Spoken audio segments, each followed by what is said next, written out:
If you need special assistance during an emergency, please tell your usher.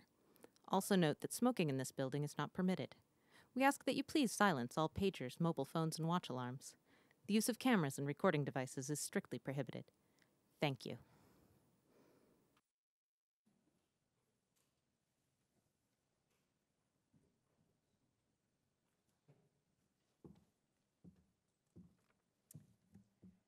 Good evening and welcome.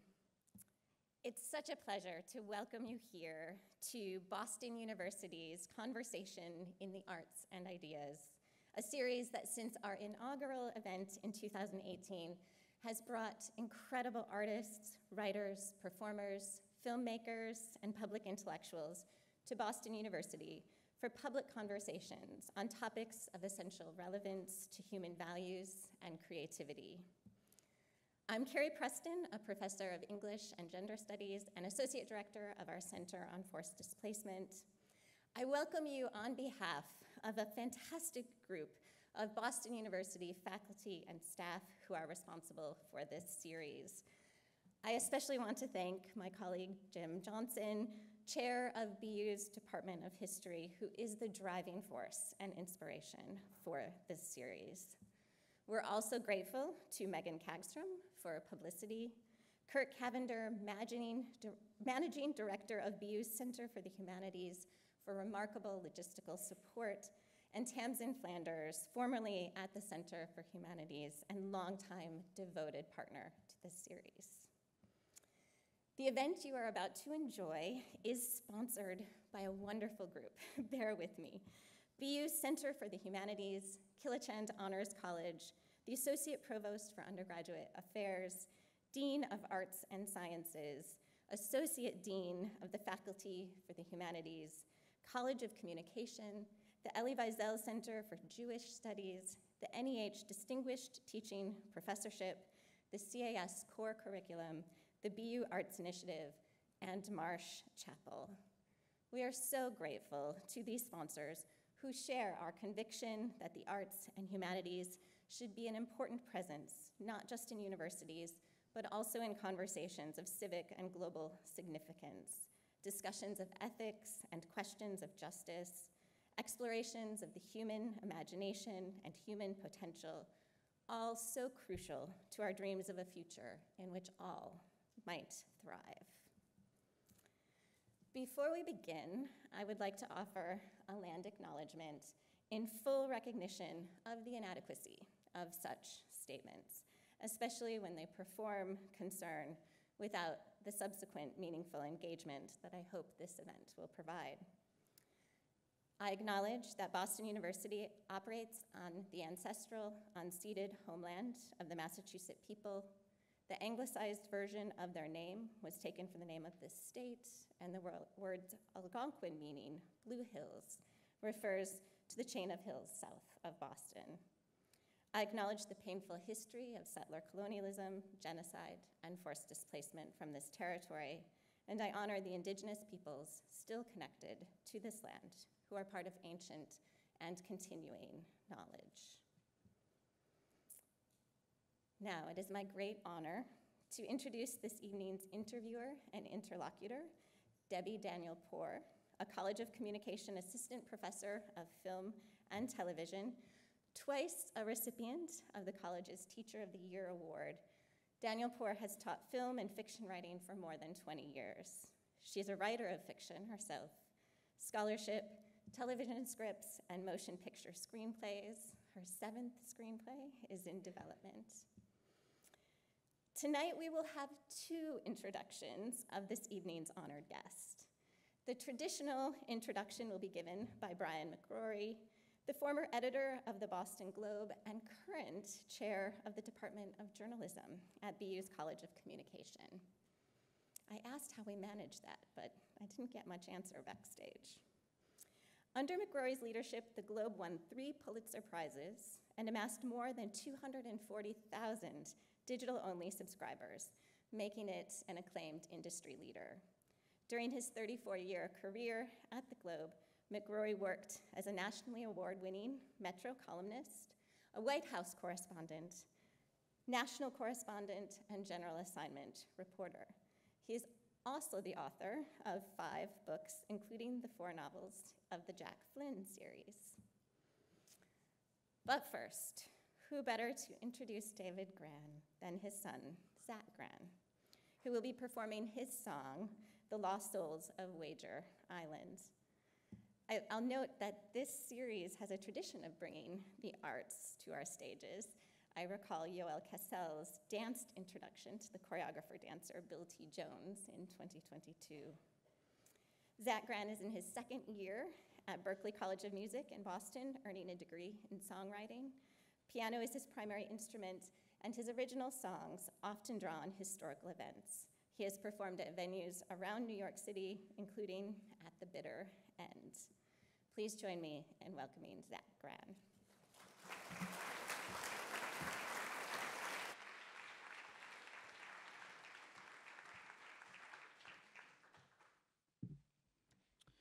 Hi, everybody. Thank you so much for being here. I'm Zach. You know, when I was reading my dad's most recent book, The Wager, I was so fascinated by the story. British castaways stranded on a desolate island and slowly descending into a real Lord of the Flies. And I remember thinking, this would make a great song. I know that many of you thought that when you read history books. But with that, this is Lost Souls of Wager Island.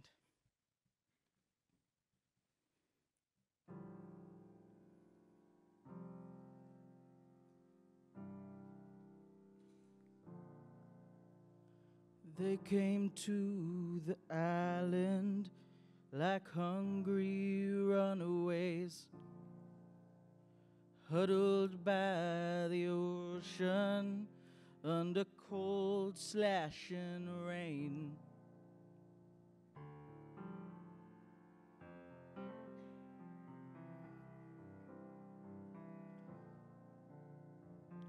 Faint and almost helpless, the clad bunch looked for shelter, while some dressed like a lord paramount prepared for immaculate adventure. Comes and goes, the sun is getting low, and they know they're alone in this world, in this world, in this world, in this world. The dark don't hide anything. The soul of a man dies in him. Look out, the ships are coming in. Lost souls of Wager Island.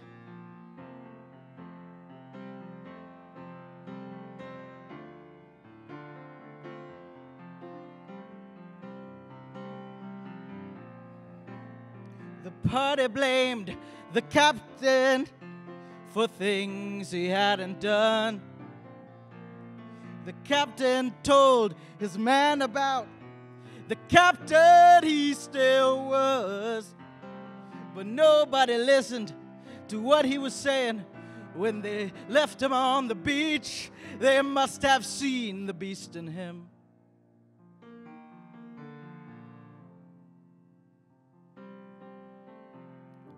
Comes and goes, the sun is getting low, and they know they're alone in this world, in this world, in this world, in this world. The dark don't hide anything. the soul of a man dies in him. Oh, look out, the ships are coming in. Lost souls of Wager Island. Lost souls of Wager Island.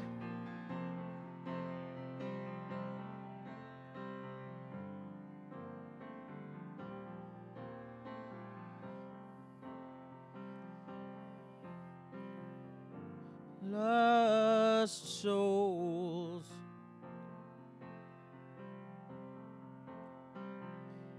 Lost souls.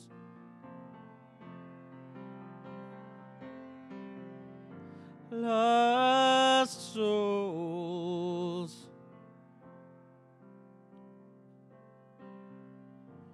Lost souls.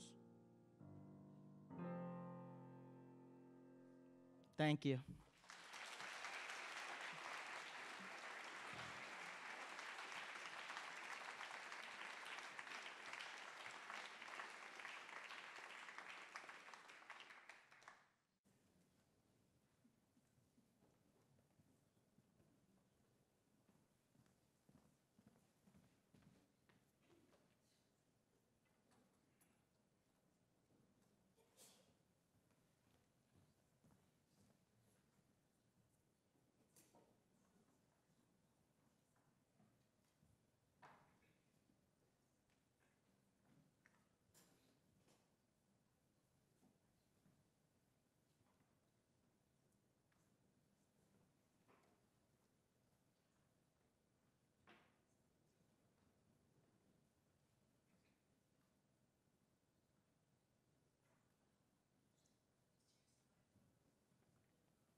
Good evening.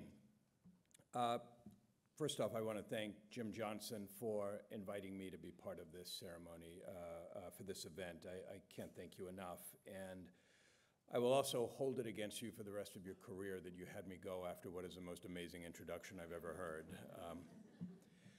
heard. Most people who have ever authored a book, and given where we are, that could be half the room here, have come to accept that the process of writing a book is an exercise in self-loathing, and the act of publication is an exercise in unintended humility. Nearly a quarter century later, I still recall a September evening at a Barnes & Noble outside of Philadelphia where I was making an appearance for my first novel.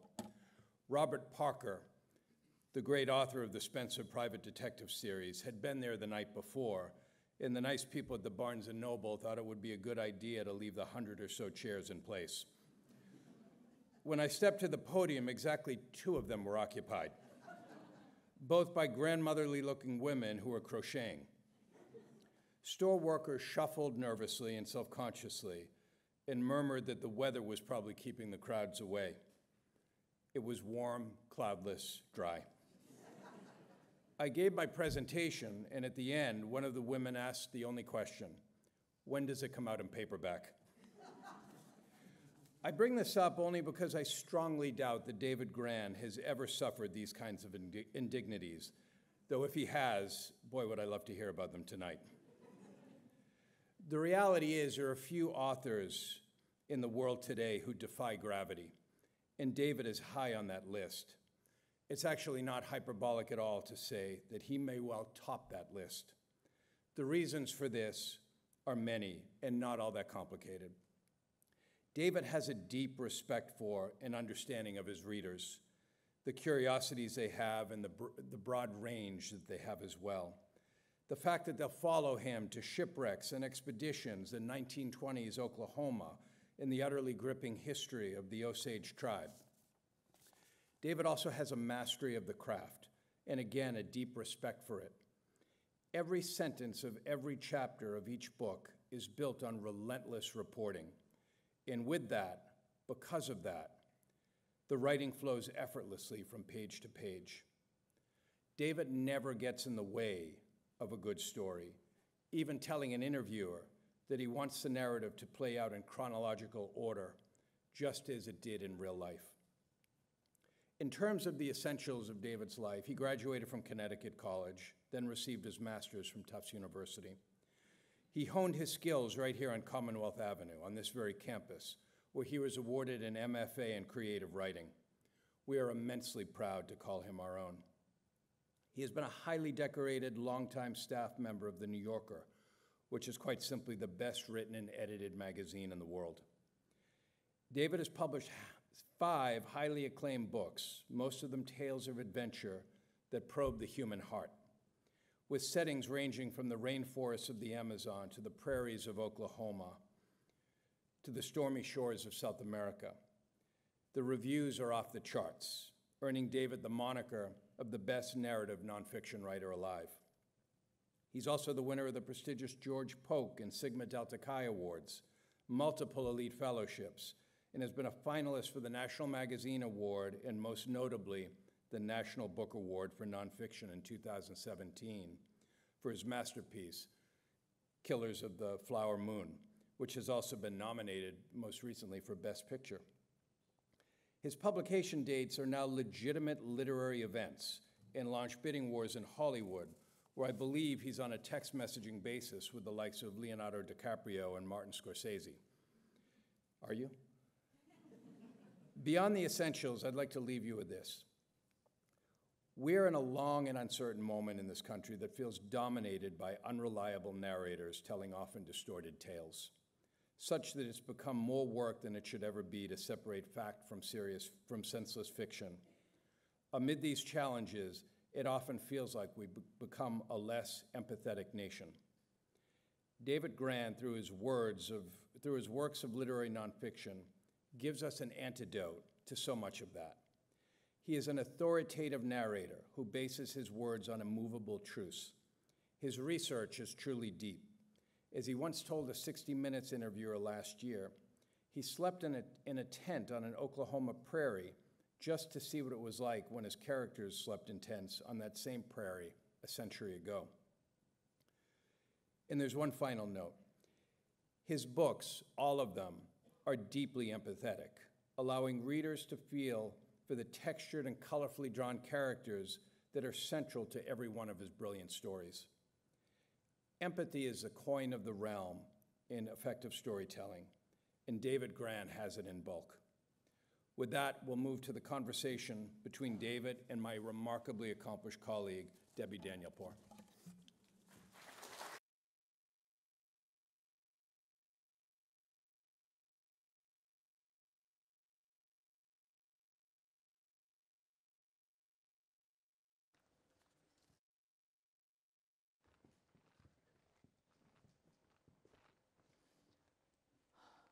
Hello, everybody.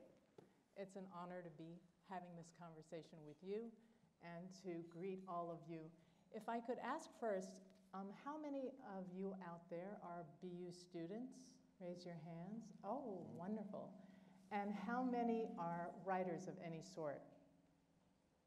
Good to know. So before we discuss David's work and that illustrious, wonderful introduction, thank you, Brian, I'd love to talk a little bit about your journey to what Brian said, and I don't know who did that quote, simply the best narrative nonfiction writer working today. Probably my wife. But you know, with all the books and all the accolades that Brian mentioned, how and when did you figure out your sweet spot as a writer? Yeah, just to answer Brian's question, we've all had those indignities. Trust me, we've all been there. You know, my path to being a writer was circuitous. It was not linear. I had an urge or a sensibility of wanting to be a writer from when I was very young. I kept a journal, but I never knew what form that writing would take. I wrote some really dreadful poetry. I wrote novels. I wrote journalism. I wrote essays, op-eds, and eventually, over time, I was a bad newspaper writer. I need to earn a living. I became a newspaper writer, but I was a bad newspaper writer, unlike probably Brian, in the sense that, you know, well, first of all, I was very slow. I was very slow on deadline. But the other thing is I always wanted to kind of tell stories the way my grandmother would tell me stories. And she would tell me stories about my grandfather, who at that time was very old. He was immobile. He had had a stroke. And she would bring him to life to me, telling me how he was this motorcycle racer and how he had fled Russia on foot during the Revolution. And suddenly I could see this person come to life to me for the first time. And I would always tell stories in chronological order from beginning to end. And my newspaper editors would always read my stories and say, oh, this is great, but we're going to take your last paragraph and we're going to move it up to the second paragraph so the reader knows why they're reading this story. And so eventually I kind of found gradually this medium of nonfiction stories that was best suited for my talents, because I was not a good novelist. I had trouble imagining. I really realized that my skills lay in excavation. But I could take those skills that I had learned from fiction and apply them to nonfiction without cheating, being completely rooted in the facts, but still focusing on human beings, on settings, extracting dialogue if it existed from recordings or journals or diaries. And I would say the moment where it really began for me was when I was working at the New Republic magazine in Washington, D.C. I was seen at that time as kind of a congressional hand, you know, just writing, because that was the job I had, covering Congress. And I learned about a congressman, a man named James Traficant, who's now deceased, from Ohio, who was being investigated by the authorities for corruption. And I made a trip out to Ohio. And when I was there, I visited the courthouse. And in the courthouse, I had learned that he had been investigated and even tried for corruption when he had been running for sheriff about 20 years earlier. And in a box, I found a transcript of a recording that had been made by two mobsters, Orly the Crab, I think his name was Orly the Crab, and I think Lenny the Crab, if my memory serves me. And I think it was Lenny the Crab, who I think had made the recording, had since been rubbed out. And when I say rubbed out, I mean quite literally rubbed out, never found, never seen again, dead somewhere, no one knew where his body was. And in that, I'm starting to read this transcript about this honorable gentleman from Ohio. And as I'm reading this, I'm reading him talking about taking bribes from the mob, about people coming up swimming from the Mahoning River in Ohio. He's dropping the F-bomb every other word. And I thought there was such a disconnect between the falsity of language and the ornateness of the honorable gentleman from Congress and the real voice I was suddenly hearing. It taught me something about the power of archives, how they can speak to you and how they can reveal the human being. And it was that voice, when I heard that voice, I was like, that's what I want to get to, that authenticity, that reality, that truth that often is buried in some box sitting in an archive that nobody had looked at by a mobster who had been rubbed out. So the mobster did it. The mobster did it. I blame it on them. So, Or you can blame it on them, I don't know. So it wasn't necessarily your time here at BU. Yeah. Was that the easy answer? Well, BU, I learned a tremendous amount about writing. I really did. I studied writing here at BU, and I had tremendous professors. And I learned a lot of the techniques about storytelling, about what makes good storytelling, about structure. I think structure is an often underappreciated element to writing. And also something that Brian talked to about of kind of getting out of the way of the story. You know, one of the things I learned when we would sit and workshop stories, when I would hear my colleagues who were more talented than I, and they had a great story, you could get out of the way. You didn't need to be flashy. You didn't need to call attention to yourself. The story had an inherent power. And if you got out of the way, that power could speak. And I think that was something I very much did take from BU. What it took me for a while to figure out is how could I take those techniques I learned at BU and begin to apply them to my kind of research. Mm-hmm. And there was a gradual merging of the technique with the form that I was working with. So your research is so astonishing in all your books. I want to focus just tonight on Killers of the Flower Moon and The Wager as being the most recent books. How did you first get interested in researching the Reign of Terror and the Osage Indians? Yeah. So one of the things I do is I read extensively. I'll read newspapers. I read a lot of local newspapers, looking for ideas. I'll read history books. I will also often randomly call people up who I think are in interesting positions, and half the time they're say, I'm way too busy to talk to you. But every once in a while you get someone to chat. It may be a scientist, it may be an admiral, it may be a submarine commander, maybe a historian, and pick their brains. And I was picking one of those people's brains, and they actually mentioned the case. They didn't know much about it. And then I made a trip out to the Osage Nation. I couldn't find much written about the story, which is about the systematic murder of members of the Osage Nation for the oil money in the early 20th century. And at that time, I wasn't planning to write a book. I thought, well, maybe there's something there. And the first thing I did was I went to the Osage Nation Museum. You know, what do you do when you visit a place? So I went to the museum. And there was this great photograph, which I describe on the wall, and it's in the book, and it was taken in 1924. It showed members of the Osage Nation along with white settlers. It was an enormous photograph. It was bigger than this screen. It went across the wall. At first I was looking at it, I was like, wow, I didn't know you could take a panoramic photograph in 1924 like that. I didn't even know that they had the technology. So I'm looking at it, looked very innocent.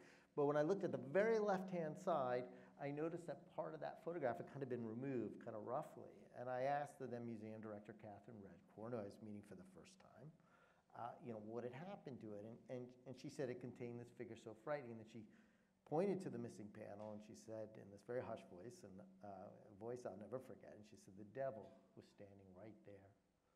And then she went down into the basement and she brought up an image of the missing panel. It showed one of the killers peering out very creepily from the corner. For those of you who've seen the movie, who Robert De Niro plays. He was peering out very creepily. And that was the devil. And I was very haunted by that moment. It's rare that a book has kind of that origin story, but it was the origin story because I just kept thinking, okay, Catherine and others here had removed the photograph not to forget what had happened, but because they couldn't forget. They were haunted by what had transpired less than a century earlier. And here I was, I had never even heard of this thing. I had never been taught it. I was completely oblivious to it. I had, like so many others, including in Oklahoma. I mean, most people in Oklahoma were not taught this history. We had excised it from our consciousness. And so that began a long journey that went on many more years than I anticipated to see if I could begin to tell that story. Could I find the records? Could I find the oral histories to tell the story? So when I was talking with someone about tonight, she asked, does David Grann have any American Indian in his personhood?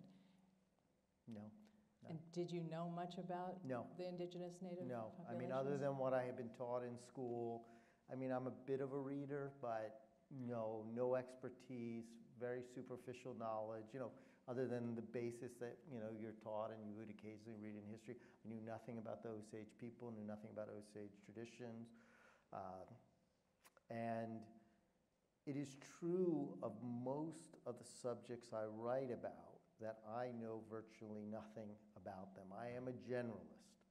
And so I come across subjects that I, for the most part, will know nothing about. And I think there are both advantages and disadvantages to that. The disadvantages is you're an ignoramus when you start. You have to be very honest with yourself and with others. I mean, the first thing I'm always say to people is, I don't know, you just begin by asking questions. And on the other hand, I think there is some advantage in the sense that you're seeing things very freshly and anew, but you have a huge learning curve. But no, I knew nothing about it, and it's both one of the great privileges of what I get to do and one of the great challenges of what I get to do.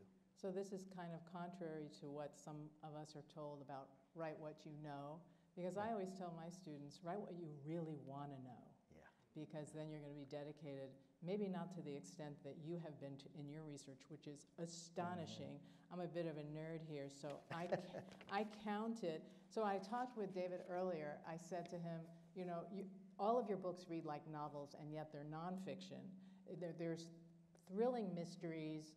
They're like Killers of the Flower Moon and The Wager are like mystery thrillers.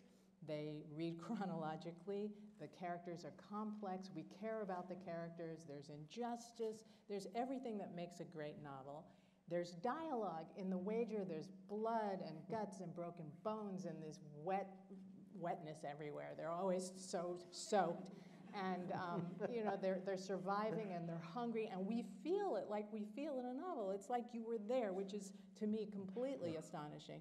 But when I talked to you, you said, even the dialogue scenes, it's all sourced. It's all sourced. So Killers has 46 pages of endnotes, 313 endnotes in particular, 314 illustration credits, 17 archival or unpublished sources, 14 pages of bibliographic sources. I mean, it would take me a lifetime to do the research and write it as seamlessly as you did. How long did it take you to write Killers?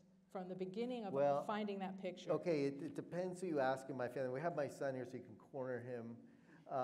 You have an objective witness. I'm probably on this one now. I always like to underestimate, so I feel better about myself. I always round down. Half a decade. My wife usually says 6 years. I always like to say 5 years. It's probably somewhere in there, but I will always round down so I can feel better with myself that I'm quicker than I really am. But it took about 5 years. Probably more than 5 years. There we go. I'll fact check myself in live time. More than 5 years. So I think all the writers here who have read your work are astonished that this took only 5 years, because it's good. amazing. I feel better about myself. Yeah.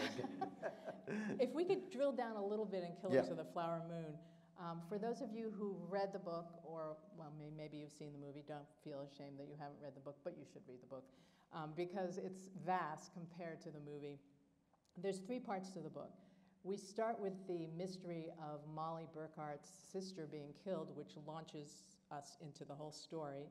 And that first part is about Molly's family and slowly but surely how many of the Osage were dying, including her family. Then we move into Tom White, who was the investigator for the nascent FBI. Wonderful portrait of him. And I remember reading, I think it was in your book, that in 1959 he had tried to write his own book about his life, but it was never accepted, so this almost feels like an homage to him. And then the third part of the book is titled The Reporter, which is in your voice, because after those first 2 parts, David discovered that there was a much larger conspiracy that wasn't targeted during the time that Tom White had managed to convict only 2 people when there were so many more people who were involved in this atrocious killing. So I just want to start with the beginning part. You open with the murder of Anna, but actually you open with a description of the flowers in May, and you describe the flower moon. And I'm really interested in why you have titled the book Killers of the Flower Moon. Yeah, yeah, the book is told, as you said, it's really a triptych. It's told from 3 perspectives. And I did this for various reasons that we can get into, but the first perspective is Molly, and whose family is being systematically targeted. I thought it was extraordinarily important to begin with her, because her story was one of the ones that was eclipsed from the records, even though she was at the center of so much of what was transpiring.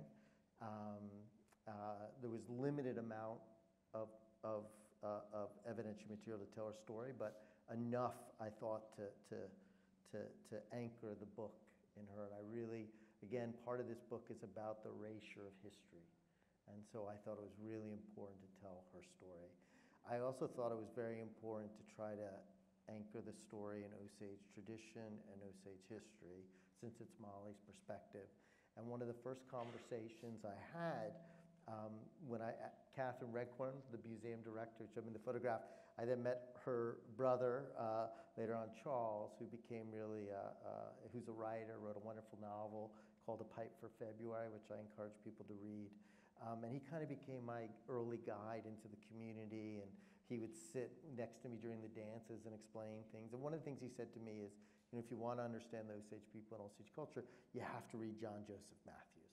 John Joseph Matthews, now sadly not as well known as he should be. Exquisite writer, beautiful writer.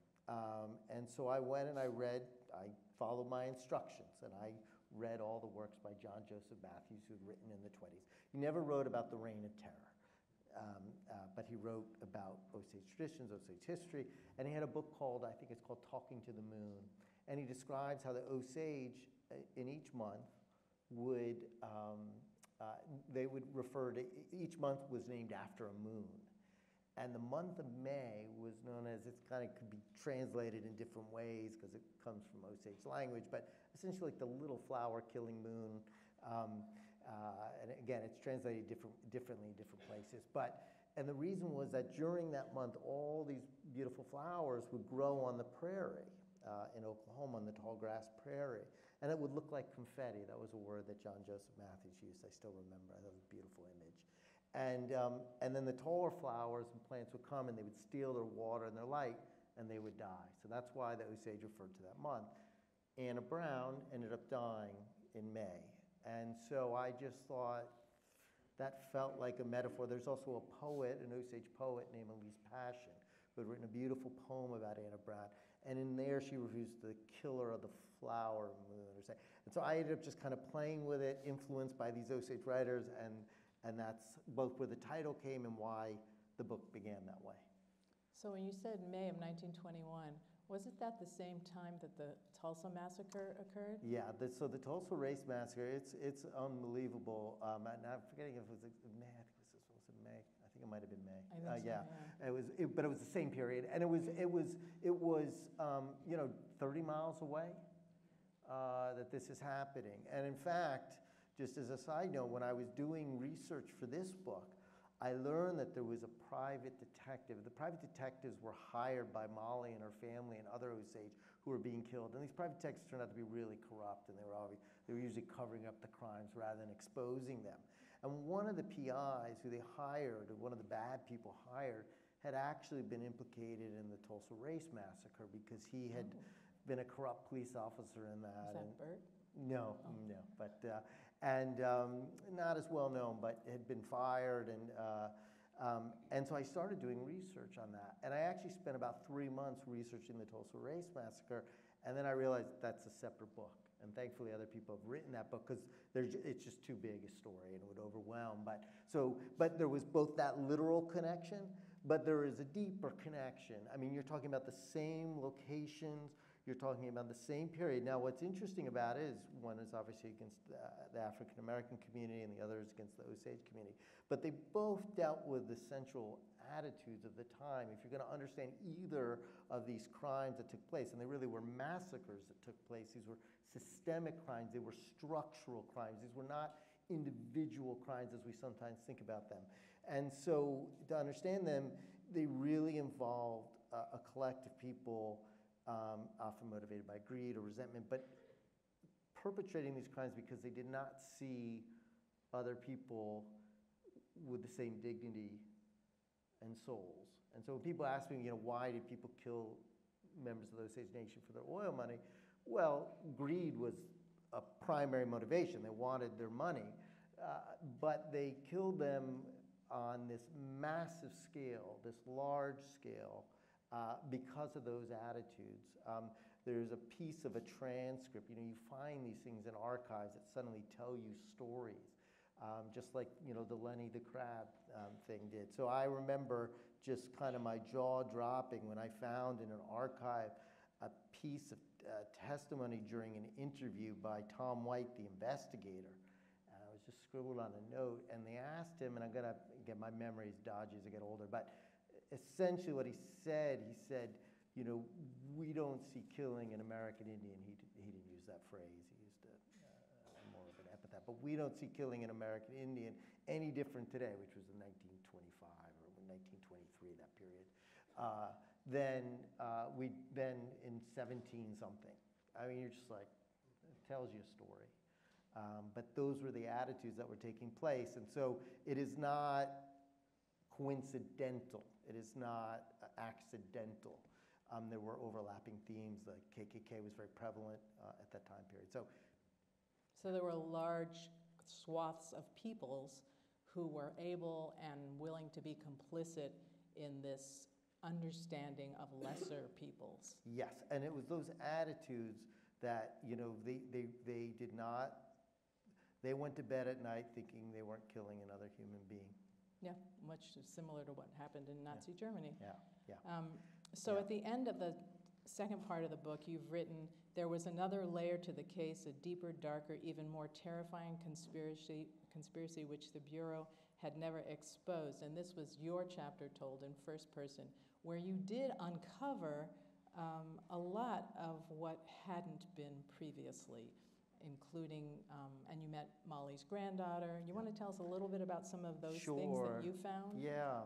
So the third perspective, I am not a character at all in the third perspective. I am, who I am doesn't matter, but I am a window in. I was trying to think about structure. You think about people, sometimes the choices you make as a nonfiction writer are different than the choices you make in fiction or in making a film. Your choices are limited based on realities, underlying realities. Some people say, why do you write about that? Well, you can't always. There are people who you don't have the records. So there were parts of the story. So I'm there really just as almost as a witness to let you know what had happened to the Osage Nation today, to show how they're still a thriving nation to this day. As an Osage lawyer told me, we were victims of these crimes and we don't live as victims. But also because many of the Osage, when I was there, and I think this really gets to the fundamental nature of what I believe is nonfiction writing. When I began this book, I believed I was telling a story about that evil figure in the photograph.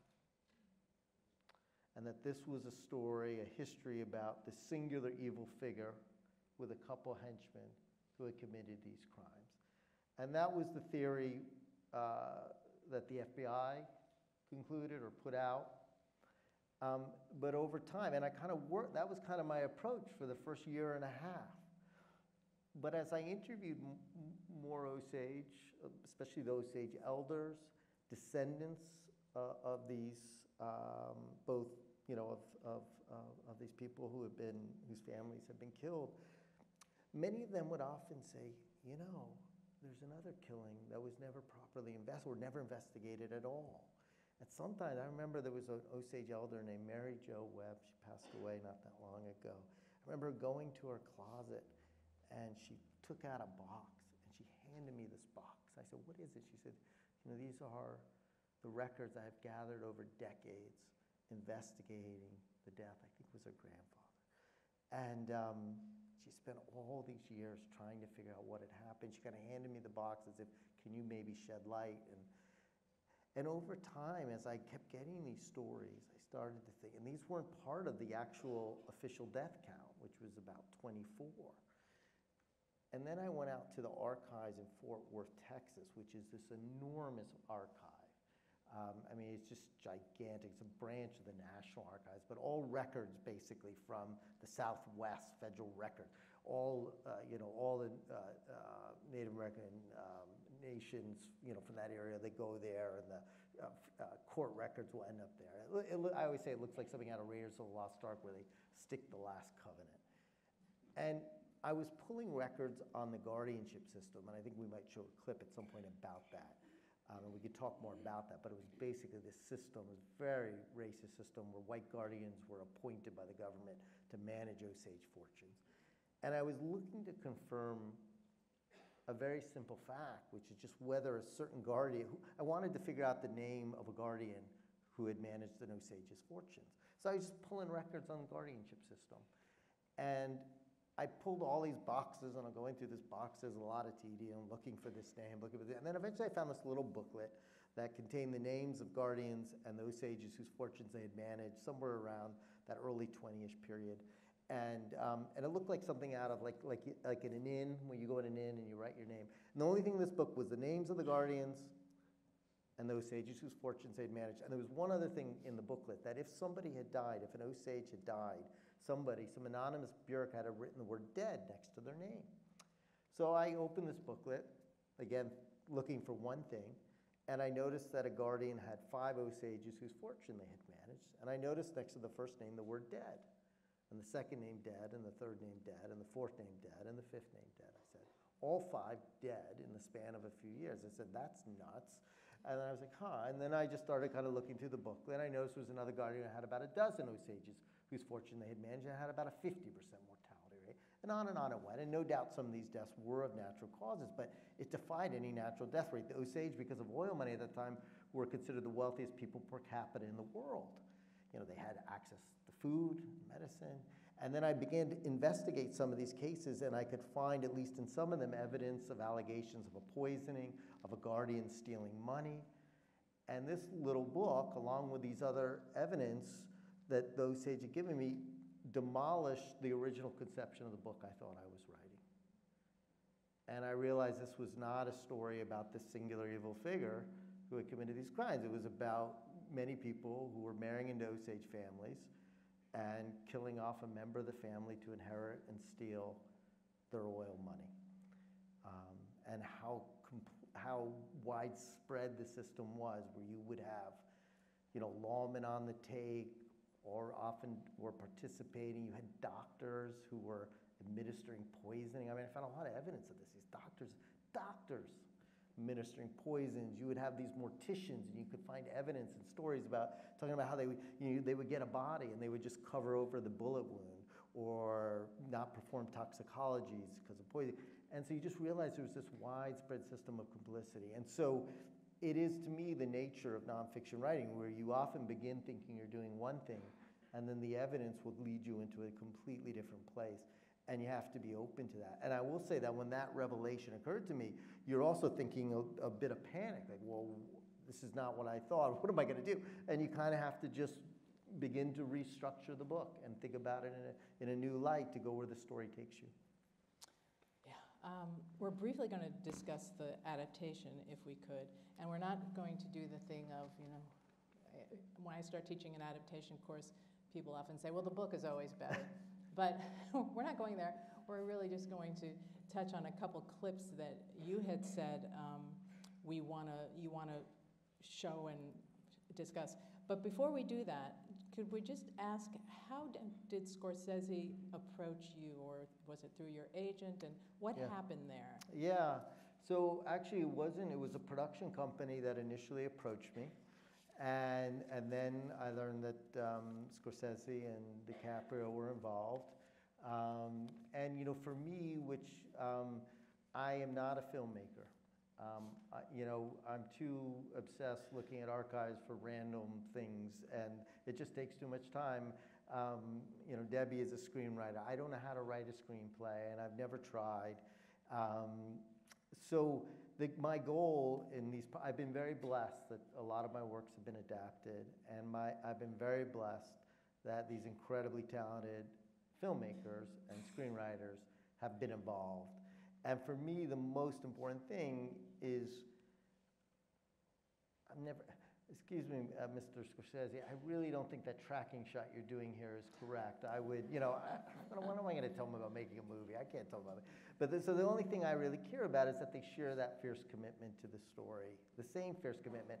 And I do not expect a film to be a replica of a book, because I think they're completely different mediums. I often find that the conversations around films and works of history almost just, it frustrates me a little bit, because they are just different mediums, what they can do, the choices you make. A film is internal. You are inhabiting people. A work of history or journalism is external, and you're only allowed access internally based on either interviews or records, and I find, especially historically, from afar. So, and the most important thing for me with Killers of the Flower Moon is they work closely with the Osage community. I had developed relationships over those many years, and many of the Osage elders had entrusted me with their stories, shared with me their stories, and I thought it was really important that the film people, and they were determined and engaged with doing that. And I think the first clip we're going to show is important because it really gets at that and that relationship and how I think it affected the film, and why that engagement, I think, was so important for authenticity. Yeah. We're going to show the Molly clip first. Is that okay? No, the white man. Which one do you have first? You can I think we've queued up the Molly clip. All right, well, we can do Molly first, and Yeah. then I can talk about the guardianship system, Okay. and then we'll do the white man's money. Okay. Yeah. Could we do the Molly clip? Thank you. I think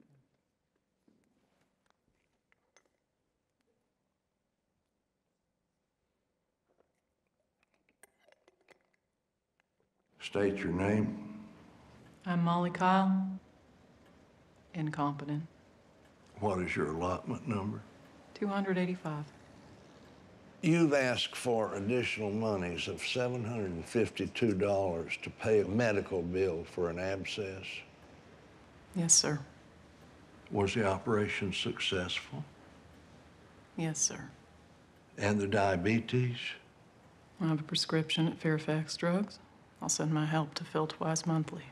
You gotta look out for that,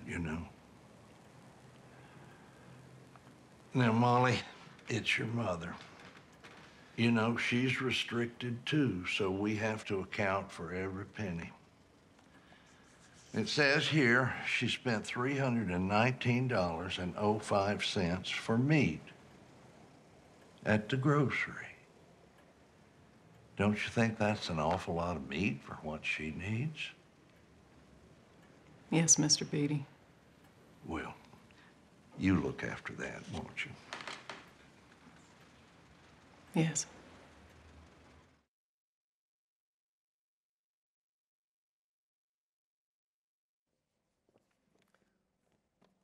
Lily Gladstone is really amazing, I think, as Molly. And what's interesting in that scene, and my role usually with the film, the way I'm involved is I'm, just basically a resource for information and records and pointing them in direction. So what's interesting in that scene, there's two things interesting. As a film, you can't always explain all the backstory. You're not going to give the history. But that, is kind of getting at this guardianship system. And the guardianship system, that basically she has to go to a guardian. just like, here you are wealthy, and you have a guardian. And where did the guardianship system came from? Well, it began where members of Congress, I kid you not, members of U.S. Congress, the transcripts still exist, I spent far too long reading them, would sit around and they would hold hearings as if this was a nuclear weapon coming from Russia. They would spend about 8 hours just holding these hearings and what are we going to do with the Osage with all their money? What are we going to do? Because it defied these long-standing stereotypes of Native Americans. And they would hold these hearings. What are we going to do? What are we going to do? You got to realize this is the 1920s. I mean, it's like you're not regulating, they're not holding hearings about the Great Gatsby. And so, but they hold all these hearings, and eventually they pass legislation requiring many Osages to have guardians. And the system was not abstractly racist. It was literally racist. It was based on the quantum of Osage blood. So if you were a half-blooded or full-blooded Osage, you were suddenly given one of these guardians, and they would tell you whether you could get this toothpaste or that car, just like that. And so you could be a chief leading a nation, and you could have that. And also ushered in this widespread corruption as the guardians began to steal countless millions of dollars from the Osage. Also created these crazy kickback systems. I mean, it was such a crooked system. The whites would refer to it as the quote-unquote Indian business. So, for example, that guardian there in that scene might say, oh, you want to get this, let's say you went to a guardian and you said, I want to get a car. And say, okay, well, you can get a car, but you got to get it from Al's, Prince Arrow car dealership down the street, and so you go get your car from there, and then Hal would give a kickback to the guardian. I mean, the whole system was layered with crazy corruption. Interestingly enough, in that scene about Lizzie and the food, that is taken from historical records. There was literally them going over the accounting of Molly's mother's and complaining about the amount of money she had spent on food. So that's what that scene is. Well, let's look at the other scene that you had mentioned you wanted to. Is there anything we should look for in it before we screen it? No, because the backstory is it's more interesting, I think, to hear it as a backstory. Although, no, let me point this one thing out. The scene you're going to see is a tribal council meeting, meeting with Tom White, the investigator, when he showed up. But you're going to see the tribal council, members of the Osage tribal council speaking.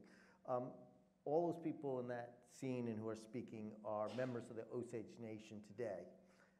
And some of them, or many of them, are descendants of people who were murdered during the Reign of Terror. Not actors. Not actors. They were not professional actors. One is a lawyer, one works for the Osage government. They're the two main speaker Everett and Yancey Redcorn. The Redcorn family is big, so that's another Redcorn in there. You can see the next clip, please.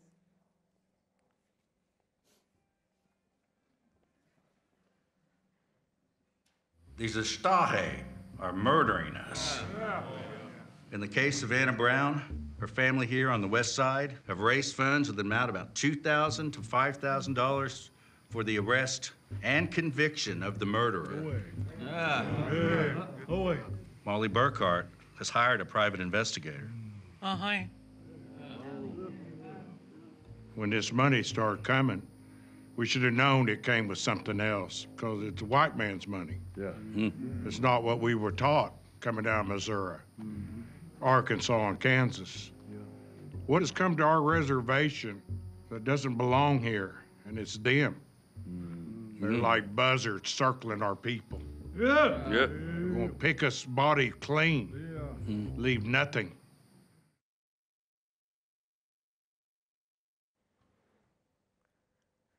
So one of that's Everett and Yancey talking, Everett last. And Everett, to the best of my knowledge, Everett told me this, so yes, I'm pretty sure I have this correct.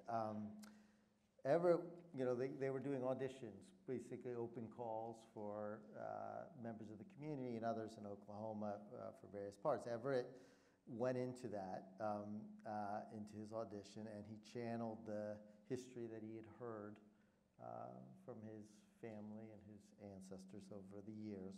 And he went into the audition, and he essentially gave something similar to that, elocution, that oration, I guess would be the word, that he gives there. And from what I've been told, Marty listened to it and said, that's amazing, let's put it in the film. And not only put it in the film, they put it in long. And then I've also been told, and Zach and I were privileged enough to be there when they were filming that, so we got to watch that scene as they were filming it. But I've also been told that at one point during earlier parts when they were kind of sitting around in that room, many of the Osage were talking and sharing stories, and Robert De Niro said, they weren't filming, went up to Mr. Scorsese and said, you got to come listen to this. And then they kind of listened, and they incorporated again bits that they heard. So that engagement was so important, and it's why you get scenes like that. Did you notice the first time he mentioned Marty? Yeah. Well, not everybody can say Marty, right? So I don't want to gas on too much longer, but I did want to touch on the wager, and we probably should allow for question and answer just a few more minutes. You had said in an interview, you can't bring people back to life, but my hope is that we can restore some of our history, and in knowing our past, we can think about the kind of nation we want to be. This hope that is imbued in much of your work, and it's even in the wager, is it a drive in what you intend to do next? Because you're uncovering the world's systemic corruption and subjugation. You do it a little bit in the wager. In the text, it says, empires preserve their power with the stories that they tell, but just as critical are the stories that they don't. So are you on the verge of writing another story that has been hidden by some repressive empire? So there is a connective tissue between the books, even though they're very different, which is after Killers of the Flower Moon, I was so deeply interested in why certain stories get told as part of our history and why some stories don't. Why do they, and how do they get told? And then I stumbled upon this story about the wager, which was a perfect illustration. I mean, this strange story, this maritime story in the 18th century. And it was crazy because it is a perfect illustration of this. And I would go to these archives and I would be reading about some of the survivors who, after they get back, are being tried for their alleged crimes on the island. If they don't tell a convincing tale, they're going to get hanged. So they begin to have these warring stories. And I would go to the archives and they'd be talking about fake journals and blah, blah. Then I was coming home and they'd be like, I'd turn on the TV or read the newspaper and be alternative facts, fake news. And then I would go to the archives and I'd be reading about, who would get to tell the history, who had the right to tell history. I'd be coming home, we'd be having our own battles over who gets to tell history. And so there was that connective theme, that connective tissue. And in the new project, which I'm very cryptic about, partly because it's just beginning and because I learned over the years if I tell what I'm working on at cocktail parties, what I'm working on, I ended up never writing them. So I keep them, but also it deals with espionage. But it will explore this theme of, which I think in many ways is, living through our times is one of the most corrosive and important battles we're having, which is over facticity and truth, and how that thing can shape our decisions. And so in that world of espionage, I'll be wrestling with those themes once again. Did you say facticity? Yes. It's like Colbert's truthiness? No, it's a word? Yeah, it is. I believe it is a word, facticity. I may be making it up. You never know. It's but, word. Yeah, just that we are, we are in an age of constant disinformation, misinformation. We are all now having to be researchers and to discern the source of information we are getting, to evaluate the source of it, to cross-reference it and corroborate it, and then to be honest about it, to accept what those facts are, even if they are inconvenient to what we might want to believe or what our biases may be. And I just think that if our democracy, I don't want to be melodramatic, but if our democratic institutions and our civic discourse is going to hold, I think that part of that battle needs to be resolved. And so, I think sometimes what drives you to write, even though I don't tend to write anymore about daily events, you're still wrestling with themes within history that resonate today, if that makes any sense. Well, with that, and I apologize, Zach, that we didn't get into so much of what you covered in your song about the wager, but everybody should read the wager because it's an amazing tale of survival and how the documents that you accessed to make this book, those things must have been soaked, those logs. I never understood that. Oh, yeah, those logs are just filled with dust. And Zach has that beautiful line about how the soul of a man dies in him, which is a line from a British captain. I actually made a trip to the island and doing the research, which I don't describe in the book.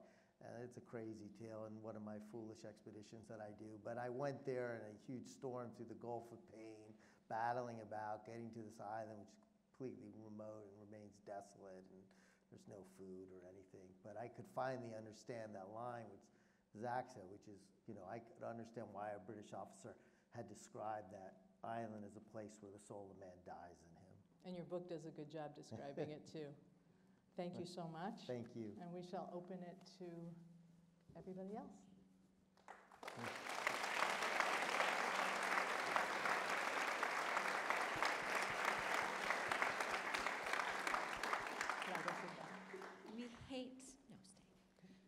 We hate to stop this incredible conversation, but we do want to give you an opportunity to ask questions as well. Please come to the aisle where the microphones are waiting for you, and I'll just gesture to our first question.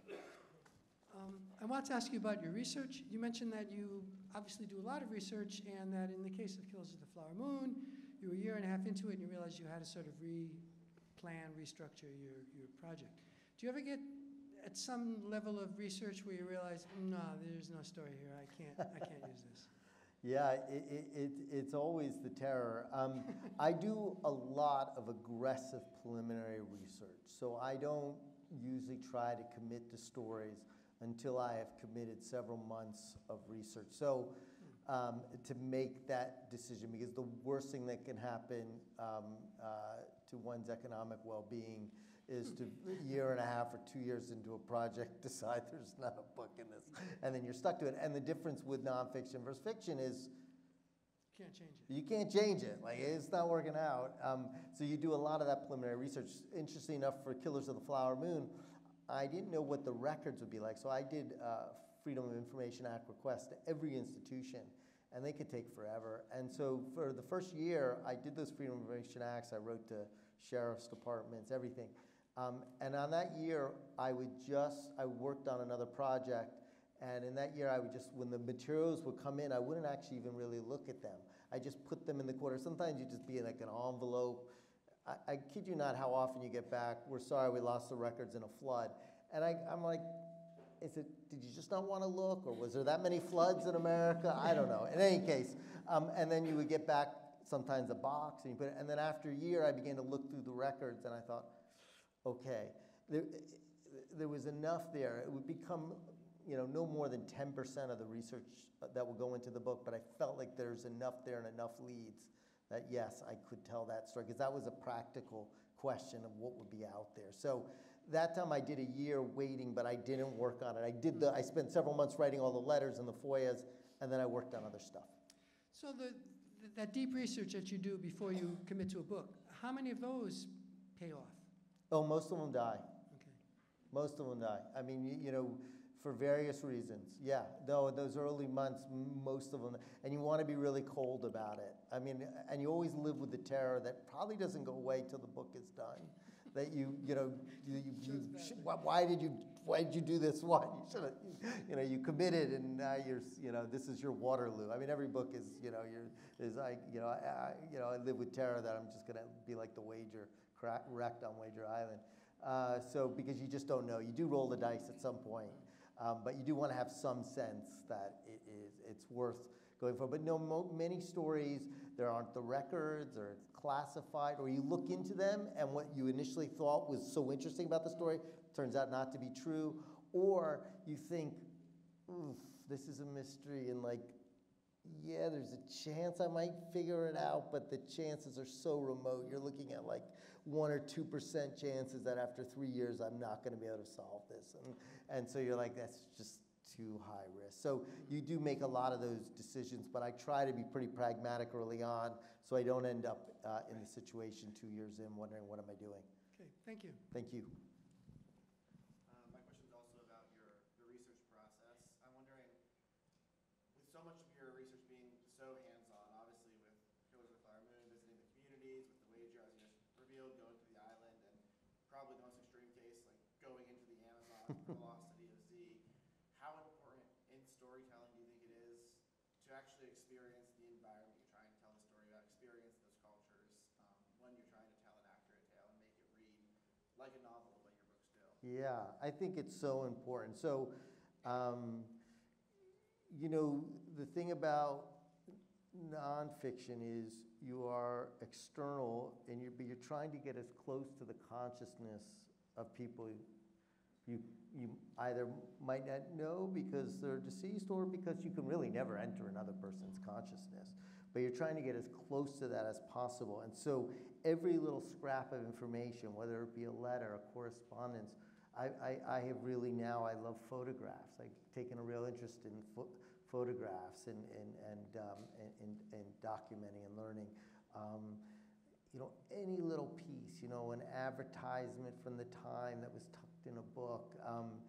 And then going and visiting, you know, I worked on The Wager for 2 years, about 2 years just in the archives, looking at these 18th century crumbling documents that somehow survived going around the world of water stain.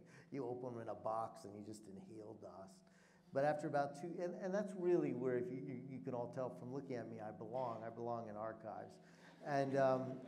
But after about 2 years, I began to, you know, you're always gnawed by what you don't know. And I said, how am I going to understand what it was like for those castaways on the island unless I go? What was it going to be like? And am I ever going to be able to do justice to my descriptions of that place that I had not seen, just from the records? And so I made that trip, and it was so, and I don't describe the trip in the book, my own trip, but it breathed life and helped me understand, helped me describe the island. I found the little bits of celery, which when they were starving, they ate, that cured their scurvy. I even found remnants of the 18th century ship, the warship, sitting in a stream, which was kind of amazing. And like there are some uncertain revelations. So in their journals, they kept saying, we're cold, we're cold. And when I was back in New York doing the research, I kept looking at the temperature on the island, and temperature tended to hover around freezing. But I was like, okay, but it's not Antarctica. Was it that cold? And sure enough, when I got there, it was so cold because, yeah, it hovers around freezing, but it's always raining. It's always sleeting.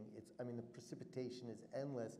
And then you are facing the wind unrelentingly. And so it occurred to me only when I went there, I was like, oh, they were all suffering from hypothermia. It hadn't even occurred to me. They would never have used that term. So even that little moment of revelation, and Brian described, you know, Molly, when she was just a little girl in Killers of the Flower Moon, she was forcibly uprooted from her home, had to go to this boarding school. She was 7 or 8. And I found the trail that she'd taken, which was partially covered over. And I drove out on the trail one night. I'd never been to a prairie until I researched Killers of the Flower Moon, so I didn't really know what is a prairie like at night. And so I just slept out there, and it just helped me. It doesn't go into the book, but it helped me just get closer to her. What's it like for an 8-year-old girl laying out there in this immense sky, hearing the sounds, being taken from her family as far as she has ever been, being forcibly uprooted in this wagon. And so even though I didn't obviously describe it, it just helped me. It helped me just get closer, you know, which is what you're trying to do, trying to get as close to that truth as you can. Thank you. Thank you.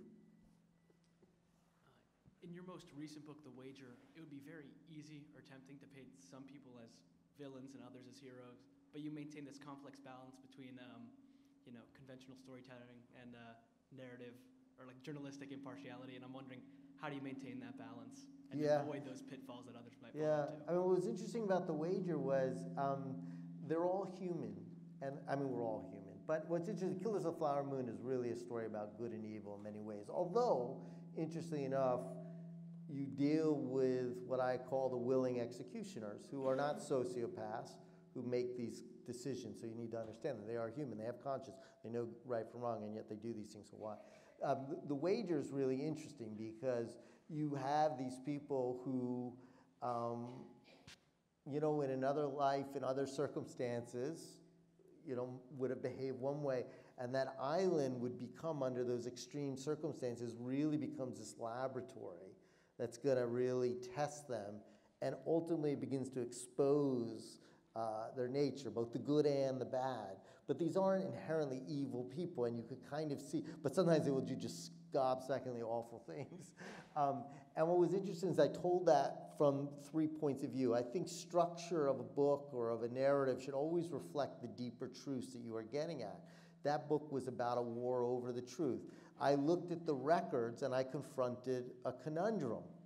I was like, okay, they're each telling the story from their point of view and they're each shaping the narrative and their stories don't agree. I can't interview them.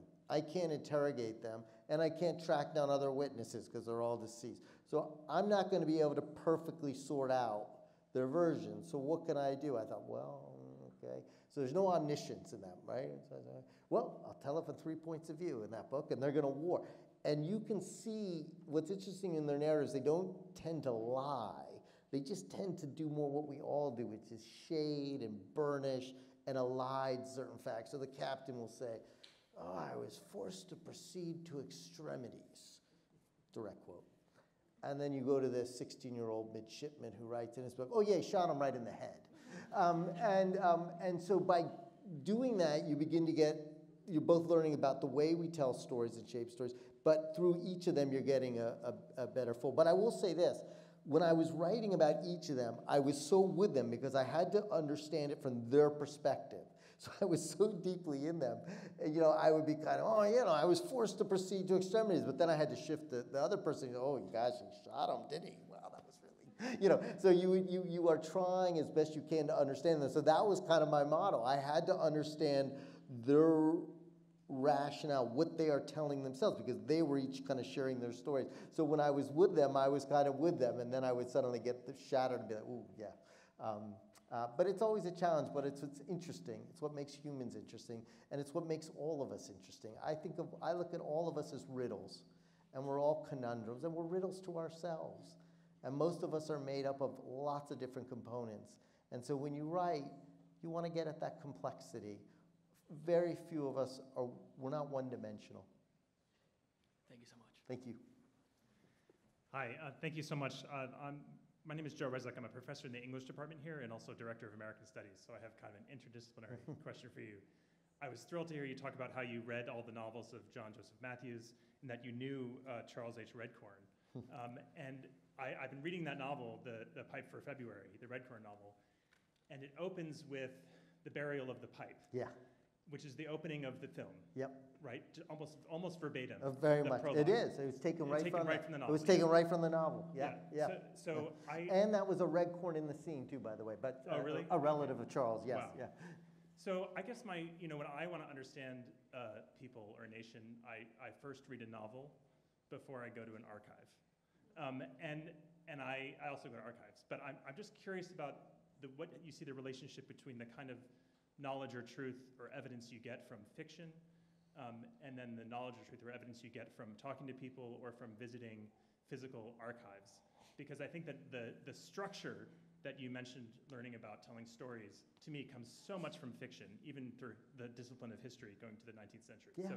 So is there, it just seems to me that the distinction then between a kind of fictional narrative and a non-fictional narrative, that kind of collapses at some points.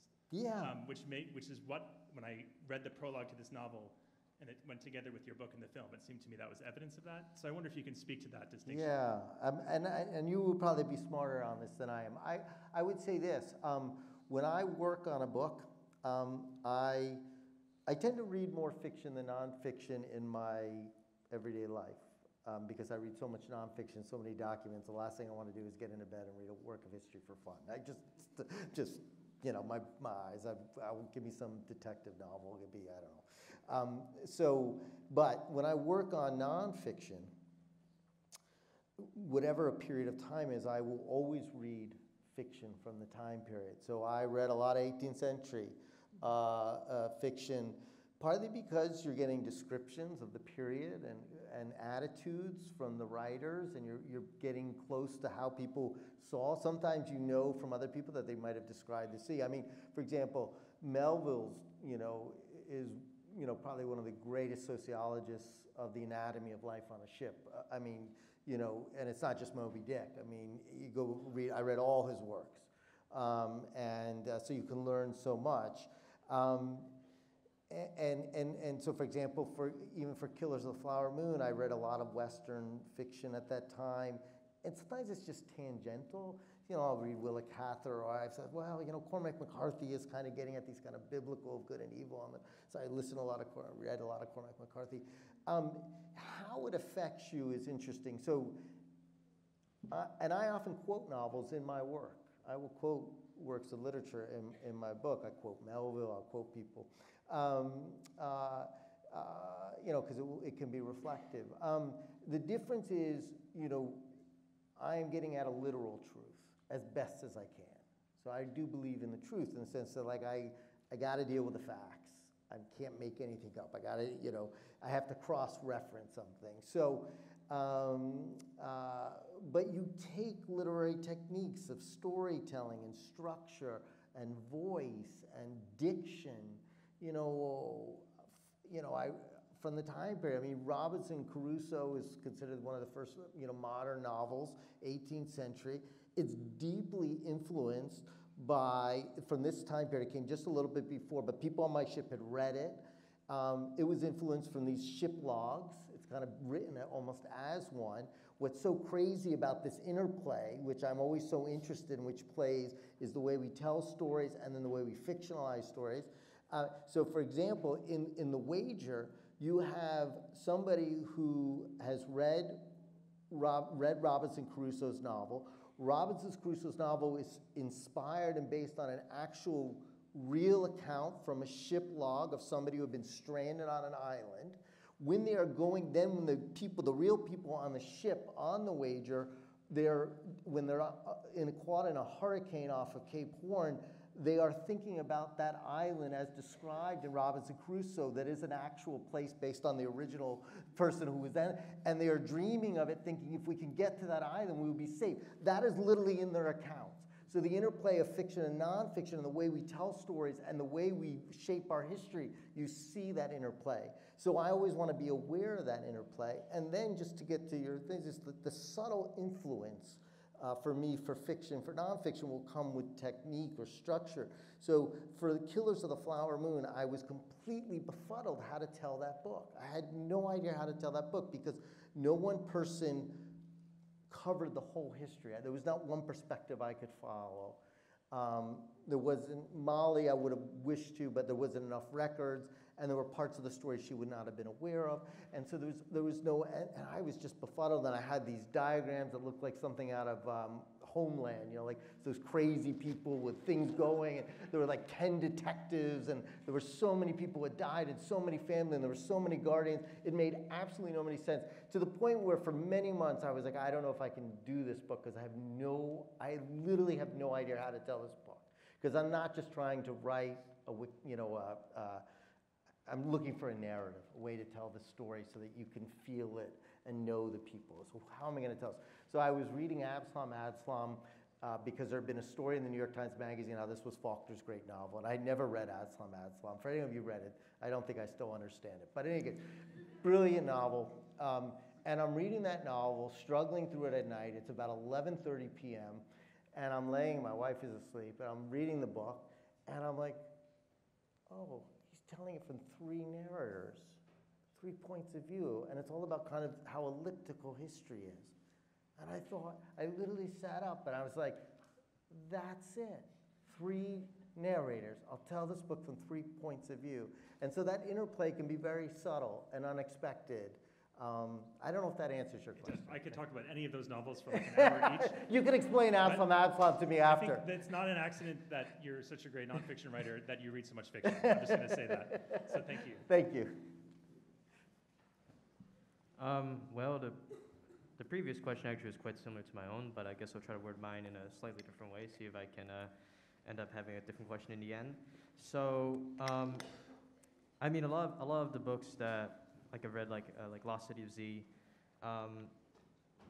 like those books kind of have a inherently, sometimes they harken back to sort of like genres of literature that are like quite popular, like the adventure genre, the wagers, like maritime genre, and I'm curious sort of, and it's something you touched upon in the previous answer, but I'm curious to hear more insights as to how, whenever you're going for the archive, searching for the truth, how does that interact with genre conventions, genre tropes, genre cliches? Yeah. How does that, what are interesting ways that you've seen them interact, affirm each other, conflict each other, put a lampshade on each other? I'm just curious to hear like some sort of anecdotes about that. Yeah, I mean, and that does go back to the question, the previous question too, which was, you know, the interplay. So for example, the La City Z, which was about this explorer who disappeared into the Amazon looking for this fabled city called the City of Zed, or the City of Z. And he was greatly influenced by the birth of these, you know, of these adventure tales. And then, and of course, he was an inspiration for a real character in the novel The Lost World by Conan Doyle. I mean, you know, these interplays go on and on. So when I wrote that book, I thought I kind of wanted it to fit the genre a little bit of an adventure tale, the kind that he had read, and at the same time to kind of quietly subvert it. And to kind of work within the form, but to quietly subvert it. So sometimes you are working within the form. Killers of the Flower Moon, I think in many ways, or I wanted it to subvert the form in many ways.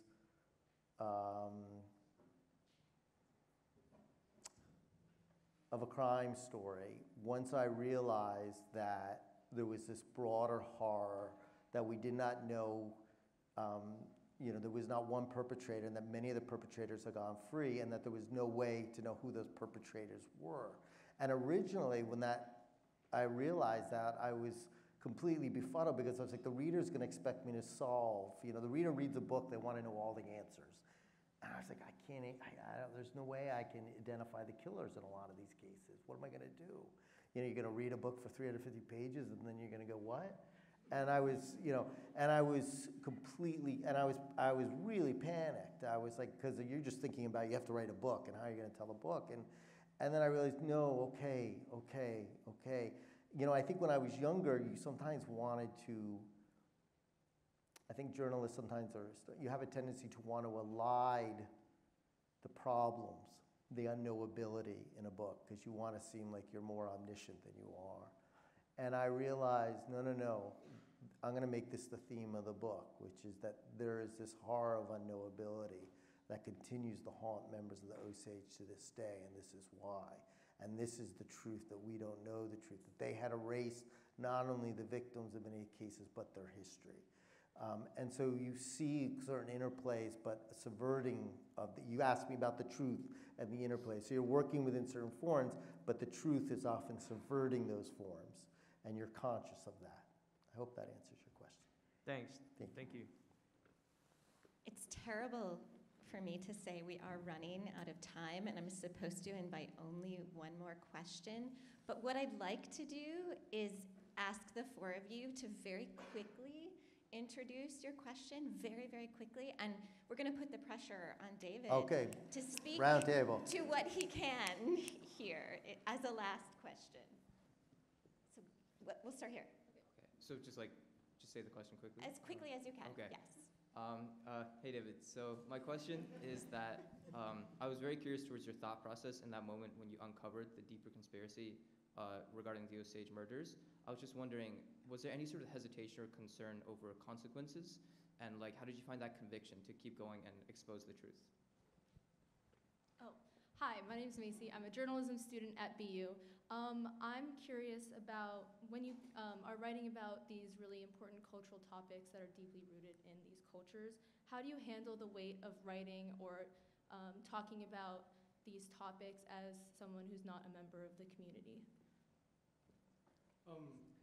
My question real quick would just be, is there any particular piece of information or evidence throughout your career that going through different archives, libraries, traveling, interviews, that was like the hardest for you to find, but that you're particularly proud of, that you were able to uncover? Am I supposed to answer those all as one? All right, go ahead. Jesus, this is going to be the hardest thing I've ever done. Okay. Yes, I know I'm last, so I'll try to make this short and sweet. I'm an undergrad history major here, and I see a lot of like this nonfiction writing in my future, and the fact that it took you, I guess, over 5 years is at the estimate. That's fully a quarter of my lifespan, so. it's a little daunting. So I'm just wondering if you have any tips about, what happens when you've reached a dead end, what happens when you're in the middle, when you're in the slog, when you have just finished the first third, like how do you keep going?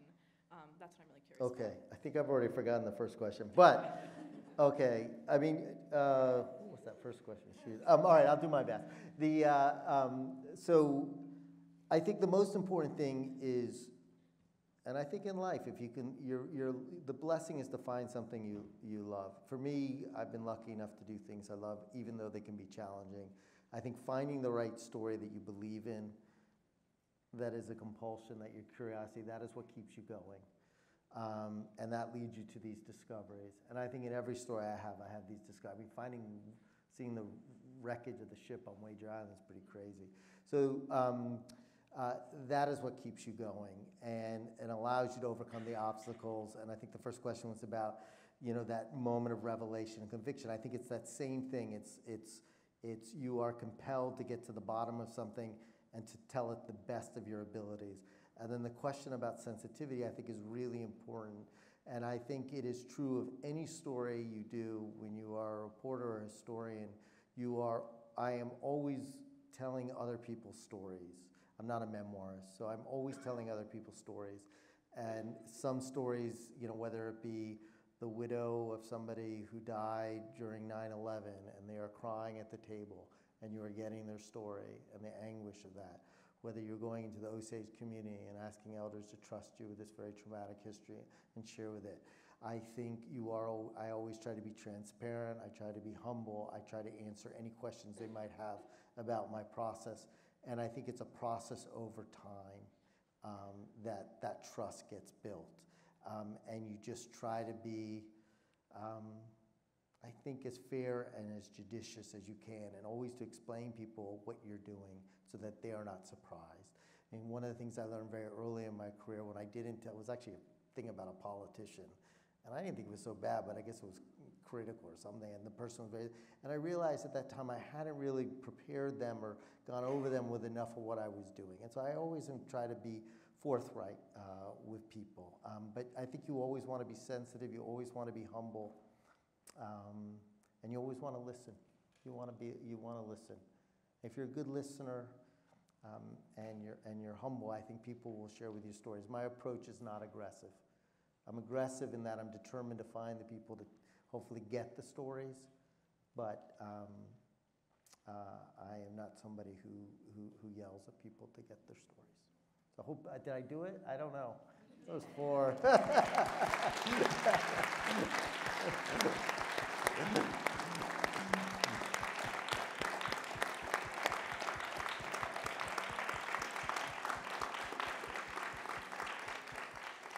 Thank you, David. We could listen to you all night, sadly. Thank you all for coming this evening. Thank you all. Thank you. Thank you, Debbie.